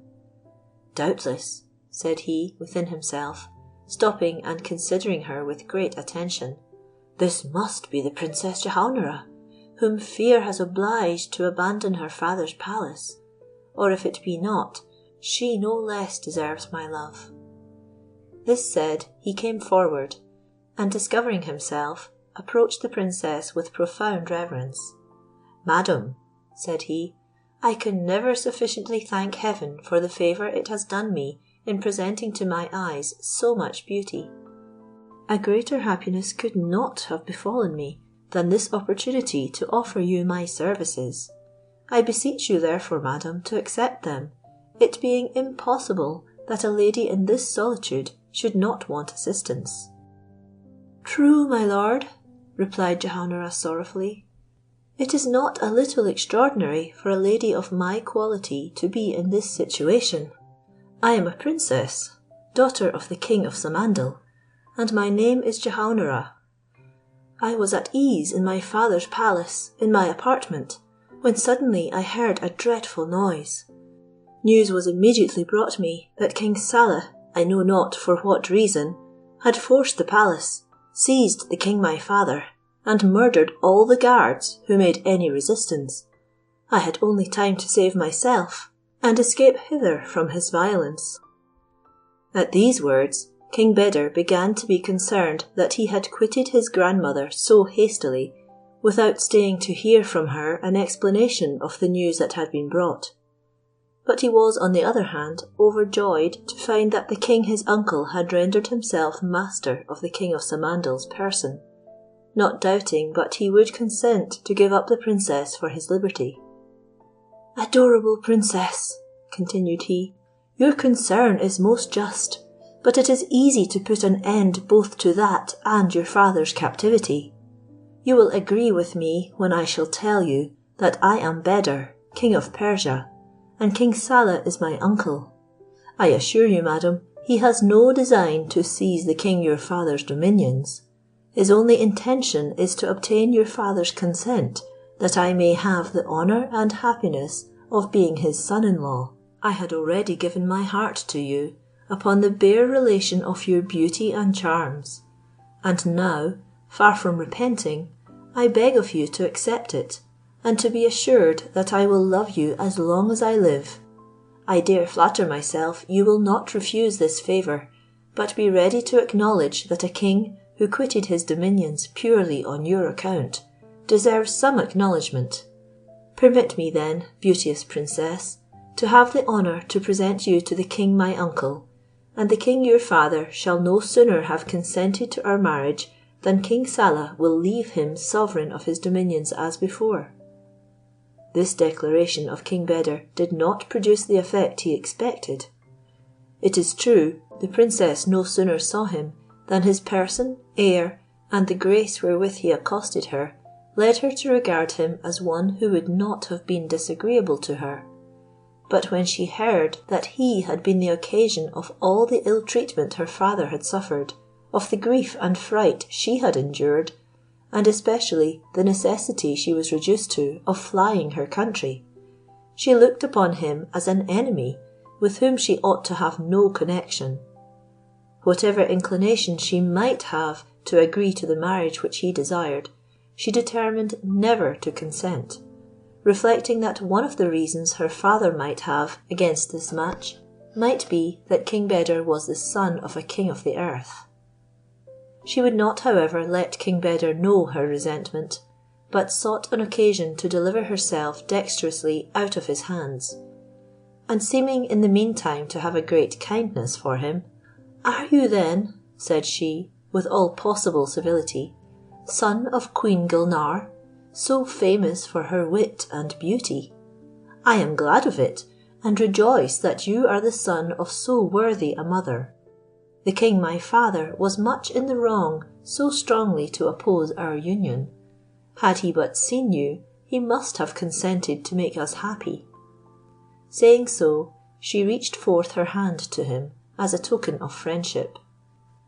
King Beder, believing himself arrived at the very pinnacle of happiness, held forth his hand, and taking that of the princess, stooped down to kiss it, when she, pushing him back, and spitting in his face, for want of water to throw at him, said, "Wretch, quit the form of a man, and take that of a white bird with a red bill and feet."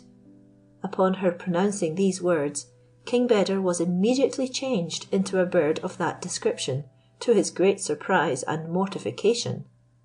"Take him," said she to one of her women, "and carry him to the dry island." This island was only one frightful rock, where not a drop of water was to be had. The waiting woman took the bird, but in executing her princess's orders, had compassion on King Beder's misfortune. "It would be great pity," said she to herself, "to let a prince so worthy to live die of hunger and thirst. The princess, who is good and gentle, will, it may be, repent of this cruel order when she comes to herself. It were better that I carried him to a place where he may die a natural death." She accordingly carried him to a well-frequented island, and left him in a charming plain planted with all sorts of fruit trees, and watered by divers rivulets. Let us return to King Saleh. After he had sought for the Princess Jehaunara to no purpose, he caused the King of Samandal to be shut up in his own palace, under a strong guard, and having given the necessary orders for governing the kingdom in his absence, returned to give the Queen his mother an account of what he had done. The first question he asked on his arrival was, where was the King his nephew? And he learned with great surprise and vexation that he could not be found. "News being brought me," said the Queen, "of the danger you were in at the palace of the King of Samandal, while I was giving orders to send you other troops to avenge you, he disappeared. He must have been alarmed at hearing of your being in such great danger, and did not think himself in sufficient security with us." This news exceedingly afflicted King Saleh, who now repented being so easily wrought upon by King Beder as to carry him away with him without his mother's consent. He sent everywhere to seek for him, but could hear no tidings of him, and instead of the joy he felt at having carried on so far the marriage, which he looked upon as his own work, his grief for this accident was more mortifying. While he was under this suspense about his nephew, he left his kingdom under the administration of his mother, and went to govern that of the King of Samandal, whom he continued to keep with great vigilance, though with all due respect to his character. The same day that King Saleh returned to the kingdom of Samandal, Queen Gulnare arrived at the court of the Queen her mother. The princess was not at all surprised to find her son did not return the same day he set out, it being not uncommon for him to go farther than he proposed in the heat of the chase. But when she saw he neither returned the next day nor the day after, she began to be alarmed, as may easily be imagined from her affection for him. This alarm was augmented when the officers who had accompanied the king, and were obliged to return after they had for a long time sought in vain both for him and his uncle, came and told her majesty they must of necessity have come to some harm, or must be together in some place which they could not guess, since notwithstanding all the diligence they had used, they could hear no tidings of them. Their horses indeed they had found, but as for their persons, they knew not where to look for them. The Queen, hearing this, had resolved to dissemble and conceal her affliction, bidding the officers to search once more with their utmost diligence. But in the meantime she plunged into the sea, to satisfy herself as to the suspicion she had entertained that King Saleh must have carried his nephew with him. This great queen would have been more affectionately received by her mother, had she not on first seeing her guessed the occasion of her coming. "Daughter," said she, "I plainly perceive you are not come hither to visit me. You come to inquire after the king your son, and the only news I can tell you will augment both your grief and mine. I no sooner saw him arrive in our territories than I rejoiced, yet when I came to understand he had come away without your knowledge, I began to participate with you the concern you must needs suffer." Then she related to her with what zeal King Saleh went to demand the Princess Jehaunara in marriage for King Beder, and what had happened till her son disappeared. "I have sought diligently after him," added she, "and the king my son, who is but just gone to govern the kingdom of Samandal, has done all that lay in his power. All our endeavours have hitherto proved unsuccessful, but we must hope nevertheless to see him again, perhaps when we least expect it." Queen Gulnare was not satisfied with this hope. She looked upon the king her son as lost, and lamented him bitterly, laying all the blame on the king his uncle. The queen her mother made her consider the necessity of not yielding too much to grief. "The king your brother," said she, "ought not, it is true, to have talked to you so inconsiderately about that marriage, nor ever have consented to carry away the king my grandson without acquainting you, Yet, since it is not certain that the king of Persia is absolutely lost, you ought to neglect nothing to preserve his kingdom for him. Lose then no more time, but return to your capital. Your presence there will be necessary, and it will not be difficult for you to preserve the public peace by causing it to be published that the king of Persia was gone to visit his grandmother." This was sufficient to oblige Queen Gulnare to yield. She took leave of the queen her mother, and returned to the palace of the capital of Persia before she had been missed. She immediately dispatched persons to recall the officers she had sent after the king, to tell them that she knew where his majesty was, and that they should soon see him again. She also caused the same report to be spread throughout the city, and governed, in concert with the prime minister and council, with the same tranquillity as if the king had been present. To return to King Beder, whom the Princess Jehaunara's waiting woman had left in the island before mentioned, that monarch was not a little surprised when he found himself alone and under the form of a bird. He esteemed himself yet more unhappy, in that he knew not where he was, or in what part of the world the kingdom of Persia lay. But if he had known, and had tried the force of his wings to hazard the traversing so many extensive watery regions, and had reached it, what could he have gained but the mortification to continue still in the same form, and not to be accounted even a man, much less acknowledged king of Persia? He was forced to remain where he was, live upon such food as birds of his kind were wont to have, and to pass the night on a tree. A few days afterwards, a peasant, skilled in taking birds with nets, chanced to come to the place where he was, when perceiving so fine a bird, the like of which he had never seen, though he had followed that employment for a long while, he began greatly to rejoice. He employed all his art to ensnare him, and at length succeeded, and took him. Overjoyed at so great a prize, which he looked upon to be of more worth than all the other birds he commonly took, he shut it up in a cage, and carried it to the city. As soon as he was come into the market, a citizen stopped him and asked him how much he would have for his bird. Instead of answering, the peasant demanded of the citizen what he would do with him in case he should buy him. "What wouldst thou have me to do with him?" answered the citizen, "but roast and eat him." "If that be the case," replied the peasant, "I suppose you would think me very well paid if you should give me the smallest piece of silver for him. I set a much higher value upon him, and you should not have him for a piece of gold. Although I am advanced in years, I never saw such a bird in my life. I intend to make a present of him to the king. He will know its value better than you." Without staying any longer in the market, the peasant went directly to the palace, and placed himself exactly before the king's apartment. His majesty being at a window where he could see all that passed in the court, no sooner cast his eyes on this beautiful bird than he sent an officer of his eunuchs to buy it for him. The officer, going to the peasant, demanded of him how much he would have for the bird.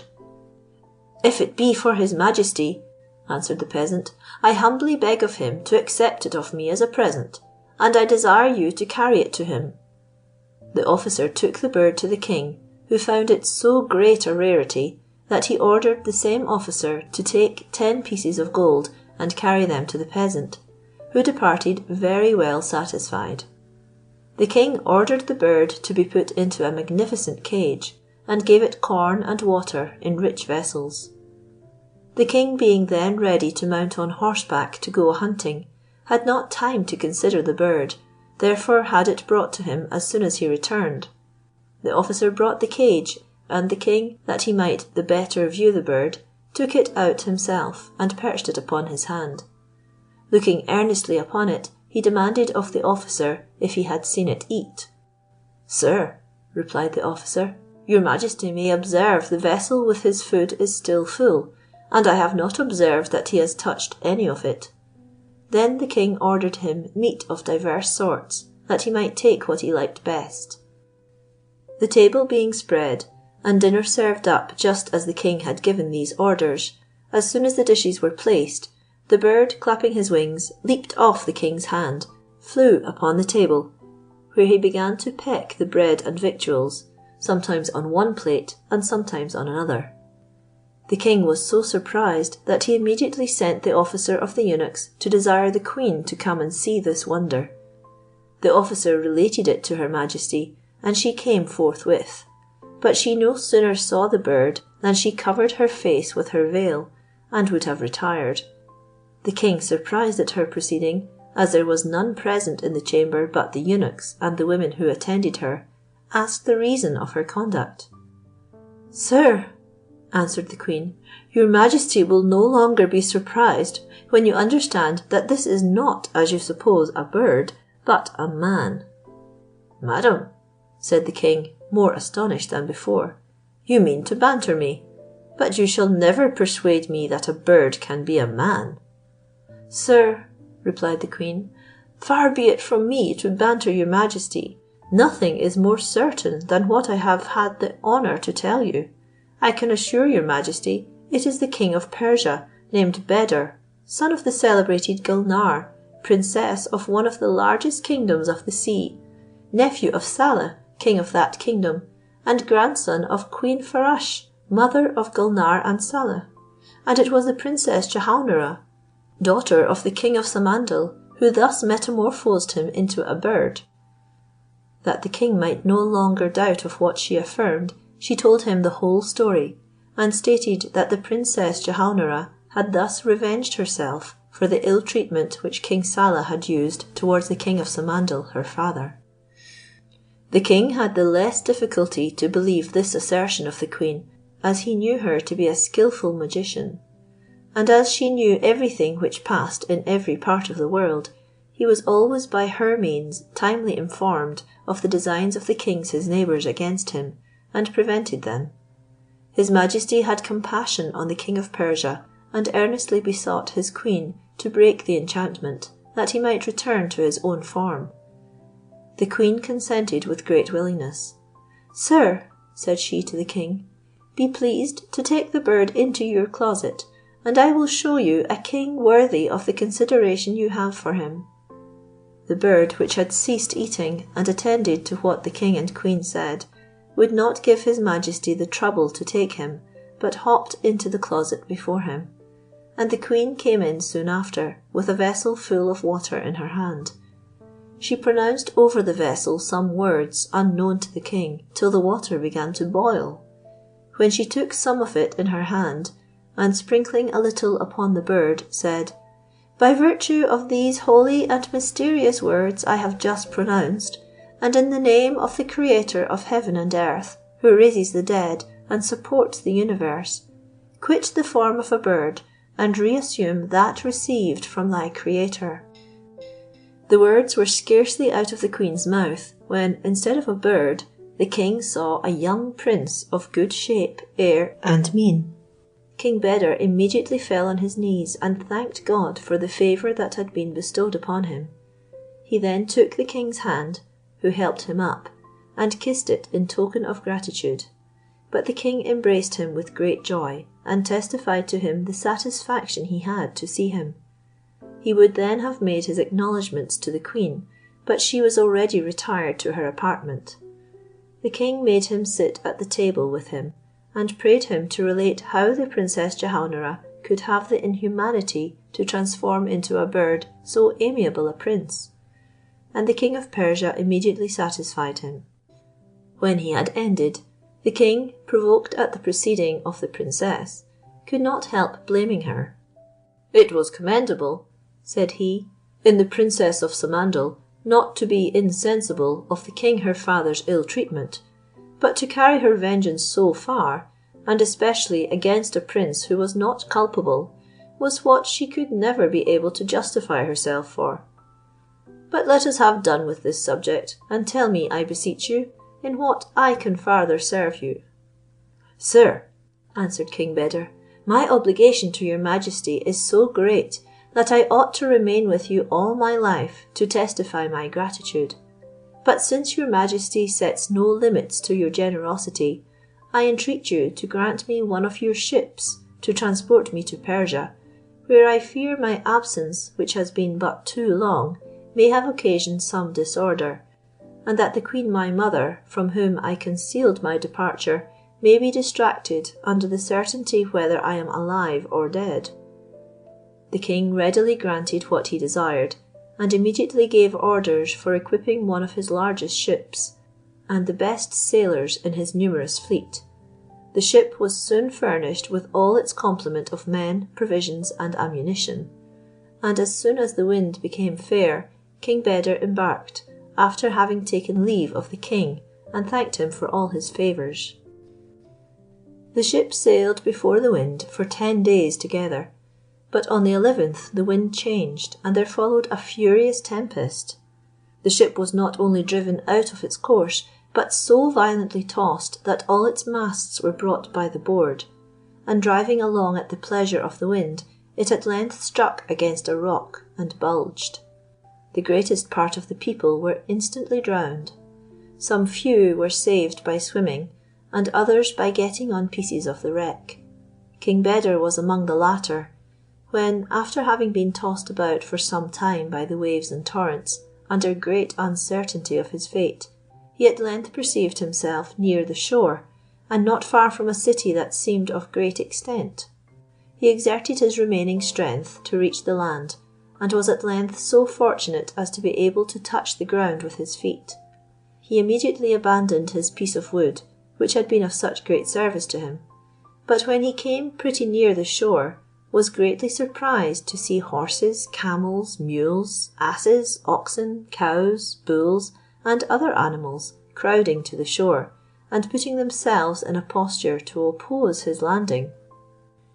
He had the utmost difficulty to conquer their obstinacy and force his way, but at length he succeeded, and sheltered himself among the rocks till he had recovered his breath, and dried his clothes in the sun. When the prince advanced to enter the city, he met with the same opposition from these animals, who seemed to intend to make him forego his design, and give him to understand it was dangerous to proceed. King Beder, however, entered the city, and saw many fair and spacious streets, but was surprised to find no human beings. This made him think it was not without cause that so many animals had opposed his passage. Going forward, nevertheless, he observed divers shops open, which gave him reason to believe the place was not so destitute of inhabitants as he imagined. He approached one of these shops, where several sorts of fruits were exposed for sale, and saluted very courteously an old man who was sitting within. The old man, who was busy about something, lifted up his head, and seeing a youth who had an appearance of grandeur in his air, started, asked him whence he came, and what business had brought him there. King Beder satisfied him in a few words, and the old man farther asked him if he had met anybody on the road. "You are the first person I have seen," answered the king, "and I cannot comprehend how so fine and large a city comes to be without inhabitants." "Come in, sir. Stay no longer upon the threshold," replied the old man, "or peradventure some misfortune may happen to you. I will satisfy your curiosity at leisure, and give you a reason why it is necessary you should take this precaution." King Beder entered the shop and sat down by the old man. The latter, who had received from him an account of his misfortunes, knew he must want nourishment, therefore immediately presented him what was necessary to recover his strength. And although King Beder was very earnest to know why he had taken the precaution to make him enter the shop, he would nevertheless not be prevailed upon to tell him anything till he had done eating, for fear the sad things he had to relate might spoil his appetite. When he found he ate no longer, he said to him, "You have great reason to thank God that you got hither without any accident." "Alas, why?" demanded King Beder, much surprised and alarmed. "Because," answered he, "this city is the city of enchantments, and is governed by a queen who is not only one of the finest of her sex, but likewise a notorious and dangerous sorceress. You will be convinced of this," added he, "when you know that these horses, mules, and other animals which you have seen, are so many men like ourselves, whom she has transformed by her diabolical art. And when young men like you enter the city, she has persons planted to stop and bring them, either by fair means or force, before her. She receives them in the most obliging manner, caresses them, regales them, lodges them magnificently, and gives them so many reasons to believe that she loves them, that she never fails of success. But she does not suffer them long to enjoy this happiness. There is not one of them but she has transformed into some animal or bird at the end of 40 days. You told me all these animals presented themselves to oppose your landing, and hinder you entering the city. This was the only way in which they could make you comprehend the danger you were going to expose yourself to, and they did all in their power to prevent you." This account exceedingly afflicted the young King of Persia. "Alas!" cried he, "to what extremities has my ill fortune reduced me! I am hardly freed from one enchantment, which I look back upon with horror, but I find myself exposed to another much more terrible." This gave him occasion to relate his story to the old man more at length, and to acquaint him of his birth, quality, his passion for the Princess of Samandal, and her cruelty in changing him into a bird the very moment he had seen her and declared his love to her. When the prince came to speak of his good fortune in finding a queen who broke the enchantment, the old man, to encourage him, said, "Notwithstanding all I have told you of the magic queen is true, that ought not to give you the least disquiet, since I am generally beloved throughout the city, and am not unknown to the queen herself, who has much respect for me. Therefore, it was your peculiar good fortune which led you to address yourself to me rather than to anyone else. You are secure in my house, where I advise you to continue if you think fit, and provided you do not stray from hence, I dare assure you, you will have no just cause to complain of my insincerity." King Beder thanked the old man for his kind reception and the protection he was pleased so readily to afford him. He sat down at the entrance of the shop, where he no sooner appeared, but his youth and good person attracted the eyes of all who passed that way. Many stopped and complimented the old man on his having acquired so fine a slave, as they imagined the king to be, and they were the more surprised as they could not comprehend how so beautiful a youth could escape the queen's knowledge. "Believe not," said the old man, "this is a slave. You all know that I am not rich enough, nor of rank, to have one of this consequence. He is my nephew, son of a brother of mine who is dead, and as I had no children of my own, I sent for him to keep me company." They congratulated his good fortune in having so fine a young man for his relation, but could not help telling him they feared the queen would take him from him.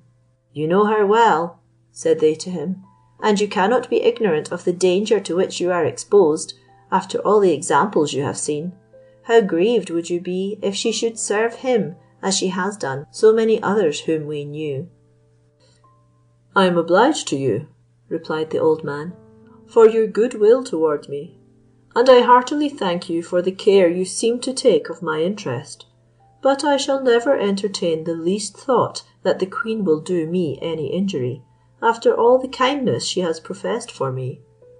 In case she happens to hear of this young man, and speaks to me about him, I doubt not she will cease to think of him as soon as she comes to know he is my nephew." The old man was exceedingly glad to hear the commendations they bestowed on the young King of Persia. He was as much affected with them as if he had been his own son, and he conceived a kindness for him, which augmented every day during the stay he made with him. End of section 3.